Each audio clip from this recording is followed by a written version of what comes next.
There comes a moment in every man's life when silence begins to speak louder than promises, when he sits alone, not in loneliness, but in clarity. He's not angry, he's not bitter, he's not broken, he's just done. Done chasing illusions, done fixing what doesn't want to be healed, done giving more than he receives. You see, people often mistake a man's silence for weakness. They think when he stops talking, he's given up. But what they don't understand is this: silence is a decision, a mature one, a powerful one. It is the language of a man who has seen enough, felt enough, and now finally knows enough to walk away with grace. In today's world, men aren't choosing to be single because they can't find love. They're choosing it because they've found peace, and they refuse to trade it for anything that feels like confusion they've loved before. Deeply, selflessly, some of them gave years to people who never truly saw them. Others sacrificed dreams, time, and identity for a connection that never loved them back. They were told to be strong, so they stayed. They were told to try harder, so they did, but all it brought them was emptiness in return. So now they choose solitude, not because they fear love, but because they've learned that not every smile is sincere. Not every hand that touches you has warmth behind it. Not every "I love you" comes from the soul. There's something sacred about a man who learns to be whole on his own, a man who no longer begs for validation, who no longer confuses attention with affection. He wakes up in his own bed, makes his own coffee, builds his own life, and breathes in the quiet like it's medicine. He doesn't wake up to fights. He doesn't walk on eggshells. He doesn't have to guess whether he's enough today. And that freedom, it's addictive, not the kind that destroys, but the kind that rebuilds. One of the most powerful truths today is this: modern men are healing, they're reflecting, they're learning that it's okay to walk away. That loyalty isn't about staying in a place that slowly kills your spirit. It's about being loyal to your own soul first, about knowing when to stop watering a dead flower. They're not cold, they're not emotionless. In fact, they feel deeply, but they've grown tired of having their hearts treated like a backup plan. They no longer tolerate temporary people who ask for permanent sacrifices. Let me tell you a story. It's not about a prince. It's not about heartbreak either. It's about a man who built a garden. He once loved someone so deeply, he planted an entire field in her name. He grew roses with his words, shaded trees with his loyalty, and watered every corner of that place with his patience. He waited for her to see the beauty, to sit with him under the shade, to breathe in the peace he created. But she always stood at the edge, half in, half out. She'd visit when it rained, leave when it bloomed. Eventually, the man stopped inviting her, not out of spite, but because he realized something.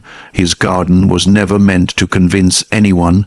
It was meant to grow with or without her, and once he understood that, he stopped waiting. He sat under the trees alone, and for the first time it felt like home. That man, he's not bitter, he's free. That's what's happening to men today.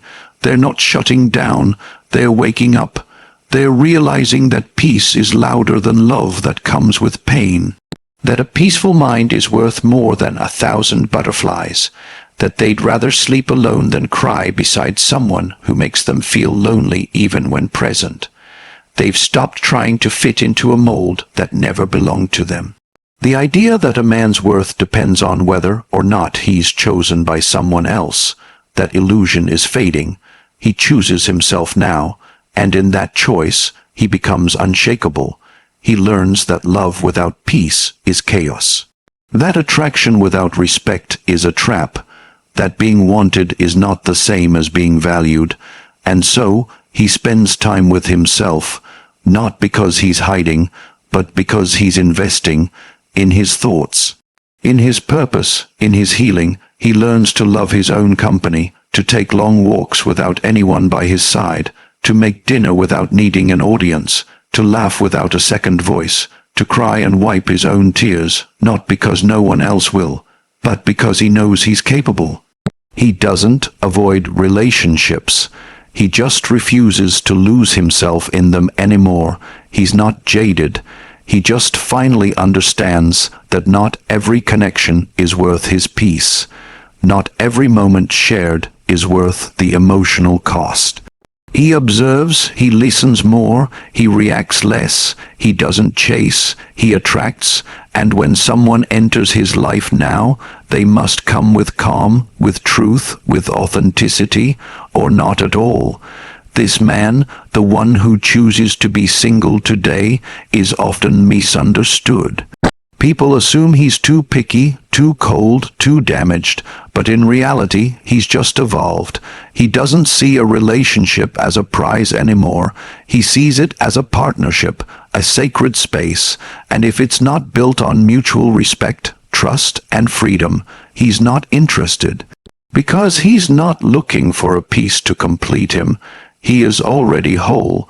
When he sees red flags now, he doesn't romanticize them. He respects them as warnings. When he senses manipulation, he doesn't debate it. He walks away. When he feels unappreciated, he doesn't argue. He lets go. This choice to remain single isn't an act of rebellion.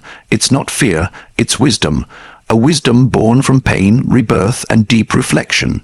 It's choosing clarity over confusion, stillness over storms, healing over habit, because once a man knows what peace feels like, chaos becomes unattractive. Once he has tasted freedom, dependency feels suffocating. Once he has felt seen by himself, he no longer begs to be noticed by others. This doesn't mean he's against love. He's not. In fact, he still believes in it. He just knows that love without alignment is noise. That desire without effort is empty. That chemistry without commitment is a game he no longer wants to play.